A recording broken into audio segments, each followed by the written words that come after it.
Hello friends, welcome back to my channel SRK drama explain. Friends, ये video मैं लोगों के एंटरटेनमेंट के लिए बनाती हूँ, so please watch full, share, subscribe and like this video. ड्रामे की स्टार्टिंग में एक लेडी को दिखाया जाता है जो बहुत ज़्यादा स्ट्रेस में दिखाई दे रही होती है और कार ड्राइव कर रही होती है। यहाँ पर इस लेडी का नाम नीरा मोन रहता है। तभी उसके हस्बैंड का कॉल आता है और उसने अपने हस्बैंड के नंबर को बैड से सेव किया था। इससे आप समझ सकते हैं कि उसकी लाइफ में उसके हस्बैंड का क्या रोल होगा। यहाँ पर दिखाया जाता है जब वो कॉल रिसीव करने के लिए जाती है तभी उसकी कार का एक्सीडेंट हो जाता है और ब्लास्ट होने की वजह से उसकी डेथ हो जाती है। नेक्स्ट सीन में एक गर्ल को दिखाया जाता है जिसके हाथ में नीरा मोन के हस्बैंड की फोटो रहती है और साथ ही साथ उसकी बहन रोंग की फोटो रहती है और वो उस पर अपना फ्रस्ट्रेशन निकालते हुए उन दोनों की फोटो को आग में डाल देती है और कहती है मैं जरूर तुमसे बदला लूंगी। पास्ट का सीन दिखाया जाता है जहाँ पर नीरा मोन के हस्बैंड जिनका नाम चौम रहता है उनकी शादी के बाद भी दूसरी लड़कियों के साथ अफेयर चलता है और इस बात पर जब नीरा मोन एग्री होती है तो उनके हस्बैंड चौम उल्टा उन पर ही गुस्सा करते हैं और साथ ही साथ उन्हें बहुत ज़्यादा टॉर्चर करते हैं और उनका जो बेटा रहता है उसे भी बहुत ज़्यादा टॉर्चर करते हैं, बहुत अब्यूज़ करते हैं उन दोनों को, इतना ज़्यादा कि वो लोग बहुत ज़्यादा परेशान हो जाते हैं। इसके अलावा जो चौम की सिस्टर रहती है जिसका नाम रोंग रहता है वो भी अपने भतीजे को बहुत ज़्यादा मारती पीटती थी क्योंकि उसकी हरकतें कुछ लड़कियों की टाइप रहती थी। इस वजह से दोनों भाई बहन मिलके उन दोनों को बहुत ज़्यादा परेशान करते थे। लेकिन उन सभी के बीच में एक चैट नाम का बंदा रहता है जो कि रोंग का हस्बैंड रहता है।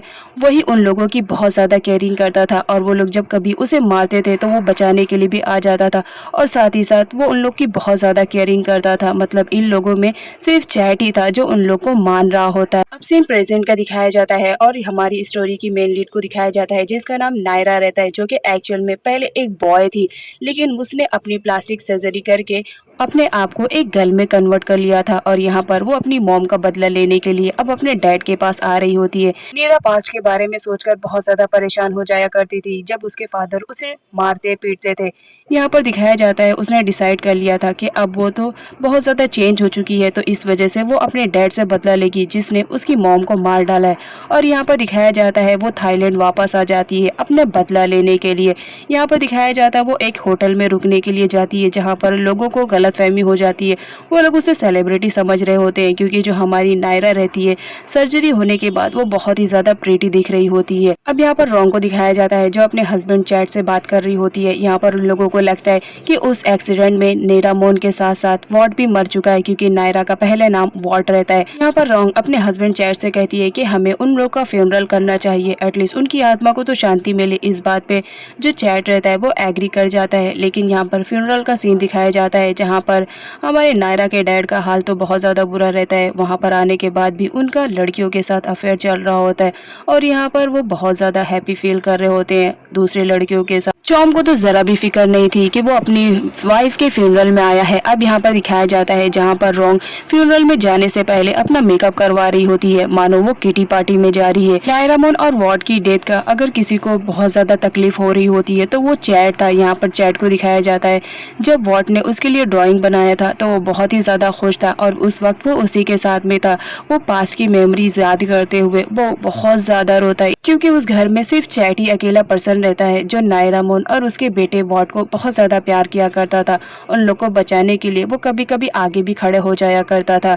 इस वजह से वो बहुत ज़्यादा रोता है कि वो दोनों आज उसकी लाइफ में नहीं है। नीरा मोन अपने हस्बैंड से बहुत ज़्यादा परेशान हो चुकी थी, इस वजह से उसने घर को भी छोड़ दिया था और दूसरे कंट्री में जाकर रहने लगी थी।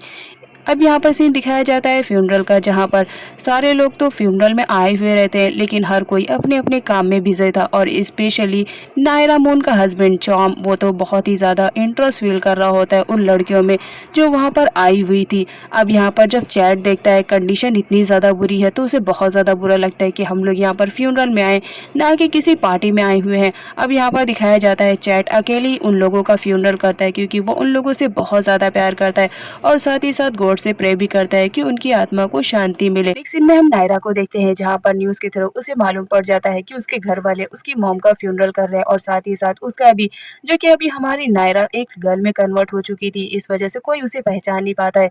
यहाँ पर वो अपने डैड का न्यूज़ देखकर बहुत ज़्यादा अपसेट फील कर रही होती है क्योंकि उसके डैड मीडिया वालों के सामने बहुत ज़्यादा दिखावा करते हैं कि उनकी वाइफ और बेटे की डेथ के बाद वो बहुत ज़्यादा डिप्रेशन में चले गए, लेकिन एक्चुअल में ऐसा नहीं होता। नायरा पास्ट के बारे में सोचती है। जब वो वार्ड से नायरा में कन्वर्ट हो रही होती है तो उसे बहुत ज़्यादा पेन होता है, लेकिन उसमें भी उसकी मॉम बहुत ज़्यादा उसे सपोर्ट करती है और हर चीज़ से प्रोटेक्ट करती है, क्योंकि उनका मानना था जो भी उसके बच्चे की खुशी होगी वो करेंगे। नायरा भी सही से रिकवर भी नहीं हुई थी, तभी उसे बैड न्यूज़ मिल जाती है कि उसकी मॉम की डेथ हो चुकी है एक कार एक्सीडेंट में।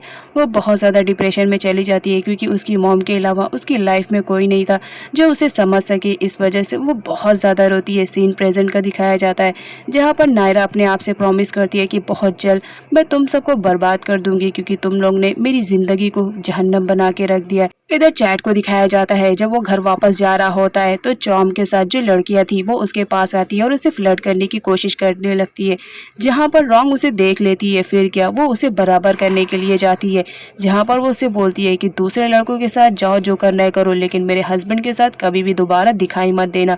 और अपने हस्बैंड पे भी चिल्लाने लगती है, जिसकी वजह से चैट वहां से चला जाता है। इधर नायरा को दिखाया जाता है, जब वो एक लड़की पर अत्याचार होते हुए देखती है कि उसका डैड उसे किस तरह से परेशान कर रहा है, उसे मार रहा है, तो पास्ट के बारे में हुई अपने ऊपर जो भी उसे बीता था वो याद आ जाता है और वो बेहोश हो जाती है। अब नेक्स्ट सीन में दिखाया जाता है, जहाँ पर रॉन्ग अपने हस्बैंड को कॉल करती है, लेकिन वो कॉल नहीं रिसीव करता है, तो वो उसके सेक्रेटरी के पास कॉल करके पता करने की कोशिश करती है कि चैट कहाँ पर है।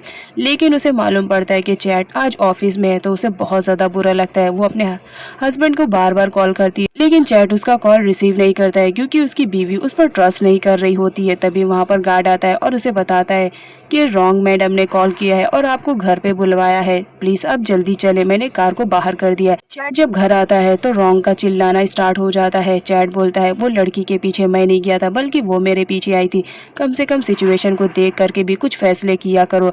और यहाँ पर उन दोनों के बीच में झगड़ा होने लगता है, जिसकी वजह से चैट वहाँ से चला जाता है। इस बात पर रॉन्ग बहुत ज्यादा एंग्री मोड में आ जाती है। नेक्स्ट दिन में हम नायरा को देखते हैं, जो कि ड्राइवर को एक एड्रेस देती है और कहती है कि मुझे इस एड्रेस पे जाना है, जहाँ पर ड्राइवर उसे लेकर जाता है। अब यहाँ पर नायरा को दिखाया जाता है, वो एक डॉक्टर से मिलने के लिए आई हुई रहती है, जिसका नाम डॉक्टर वेन रहता है। यहाँ पर दिखाया जाता है नायरा अपनी मॉम के साथ वहाँ पर अक्सर आया जाया करती थी, तो इस वजह से वो आती है।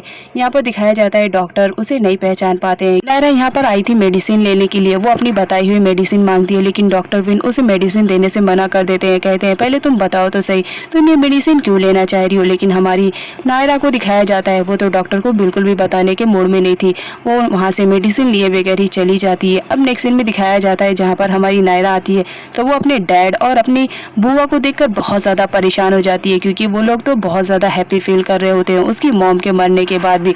इस वजह से वो बहुत ज़्यादा गुस्से में आ जाती है और वहाँ से जाने लगती है, लेकिन तभी वो अपने अंकल चैट से टकरा जाती है और गिरने लगती है, जहाँ पर चैट अंकल उसे बचाते हैं। इस बचाने के चक्कर में उसका स्कार्फ उनके हाथ में रह जाता है।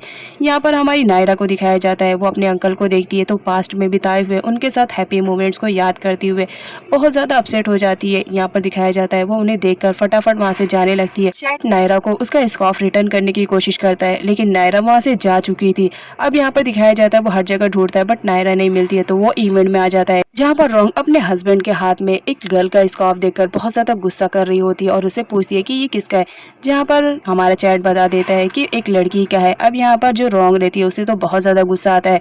अब यहाँ पर इवेंट स्टार्ट होता है, वो भरे इवेंट में ही सबसे पूछ लेती है कि आखिर ये स्कार्फ किसका है, जिसका भी है वो अपना स्कार्फ लेकर चले जाए, क्योंकि मुझे बिल्कुल भी पसंद नहीं है कि किसी लड़की का स्कार्फ मेरे हस्बैंड के पास रहे। अब यहाँ पर सारे लोग एक दूसरे से बातें करने लगते हैं कि ये स्कार्फ किसका है, लेकिन तभी उस सब के बीच में हमारी नायरा बोल पड़ती है कि ये स्कार्फ मेरा है, और वो बहुत ही ज़्यादा डेयरिंग अंदाज में स्टेज पर आती है और रॉन्ग के हाथ से वो अपना स्कार्फ ले लेती है और कहती है कि ये मेरा स्कार्फ है, गलती से तुम्हारे हस्बैंड के पास रह गया था, और ये कहते हुए वो वहाँ से चली जाती है। लेकिन यहाँ पर जो नायरा का डैड रहता है उसकी खूबसूरती पे तो वो फिदा हो जाता है, उसे तो ये भी अंदाजा नहीं रहता कि वो उसका बेटा है, और यहाँ पर वो उसके बारे में सारे लोगों से इंक्वायरी करने लगता है। रॉन्ग को ये बिल्कुल भी पसंद नहीं आता है कि कोई लड़की उसके पास आकर उसे इस अंदाज में बात करे, तो बहुत ज्यादा गुस्सा कर रही होती है। नेक्स्ट सीन में हम नायरा को देखते हैं, जो कि दोबारा से डॉक्टर विन के क्लिनिक जा चुकी थी। यहाँ पर वो डिसाइड करती है कि वो डॉक्टर विन को अपने बारे में पूरी सच्चाई बताएगी, क्योंकि वो अपने मॉम के साथ वहाँ पर अक्सर आया जाया करती थी और डॉक्टर अंकल बहुत ज़्यादा अच्छे थे। यहाँ पर वो अपने बारे में पूरी सच्चाई बता देती है कि वो वॉट है। यहाँ पर डॉक्टर को जब उसके बारे में पूरी सच्चाई मालूम पड़ती है कि किस तरह उसके मॉम को लोगों ने मार दिया है, तो इस वजह से वो बहुत ज़्यादा अपसेट होते हैं। वो बताते हैं कि मैं तुम्हें इस वजह से नहीं पहचान पहचान पाया, क्योंकि तुम जब आते थे तो अपनी मॉम के साथ आते थे और उस वक्त तुम बॉय थे, तो मैं तुम्हें इस वजह से पहचान नहीं पाया। अब जो कि नायरा का इस दुनिया में कोई नहीं रहता है, उसकी मॉम की भी डेथ हो चुकी थी। तो यहाँ पर जो डॉक्टर विन रहते हैं वो बोलते हैं कि अब तुम्हारा इस दुनिया में कोई नहीं है और जो है वो तुमसे प्यार नहीं करता है, तो ये बेटर रहेगा कि अब तुम मेरे घर पे रहो, मेरी फैमिली की तरह। नायरा तो पहले मना करती है, लेकिन डॉक्टर विन के फोर्स करने पर वो रेडी हो जाती है। अब आजकल वो उन्हीं लोग के साथ रह रही होती है और बहुत ज़्यादा हैप्पी फील कर रही होती है कि उसे अब फैमिली मिल चुकी है। यहाँ पर नायरा को दिखाया जाता है, वो डॉक्टर विन को पैसे देती है कि मैं आपके घर पर रह रही हूँ तो कुछ तो बनता है, लेकिन डॉक्टर विन का कहना था, क्या तुम मेरी फैमिली नहीं हो, तुम भी मेरी फैमिली मेंबर की तरह हो, तो दोबारा मुझे पैसे देने की ज़रूरत नहीं है, मैं तुम्हारे पैसे नहीं लूँगा क्योंकि मैं तुम्हें अपनी फैमिली मान रहा हूँ। अब यहाँ पर जो हमारी नायरा रहती है वो बहुत ज़्यादा हैप्पी फील करती है कि उसकी मॉम के बाद भी कोई उसकी लाइफ में आया जो उसकी इतनी ज़्यादा केयरिंग कर रहा है। नायरा अब डॉक्टर विन के ही घर पर रहने लगी थी। इधर नायरा को दिखाया जाता है रात में जब वो अपनी मेडिसिन अप्लाई करने वाली रहती है, तो वो देखकर शॉक्ड रहती है कि उसके माथे के जो भी स्कार्फ थे वो सारे के सारे मिट चुके हैं। इस वजह से वो बहुत ज़्यादा खुश होती है क्योंकि उन्हें छुपाने के लिए उसे हमेशा विग जो पहनना पड़ता था। अब यहाँ पर नायरा को दिखाया जाता है, वो अपना मेकअप करती है और ये सारी चीज़ें उसने अपनी मॉम से सीखा था। जब वो उसकी मॉम मेकअप करती थी तो वो सामने बैठकर देखा करता था, जिसकी वजह से उसे मेकअप करना बहुत ही अच्छी तरीके से आ गया था।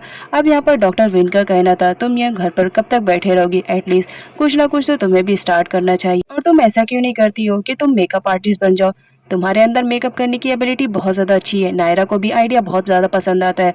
फिर क्या, वो लोगों पर अपना ये आर्ट आजमाने लगती है, सारे लोगों को मेकअप करती है, जहाँ पर सारे लोगों को उसका मेकअप किया हुआ बहुत ज़्यादा पसंद आने लगा था। इस वजह से हमारी नायरा बहुत ज़्यादा हैप्पी फील करती है।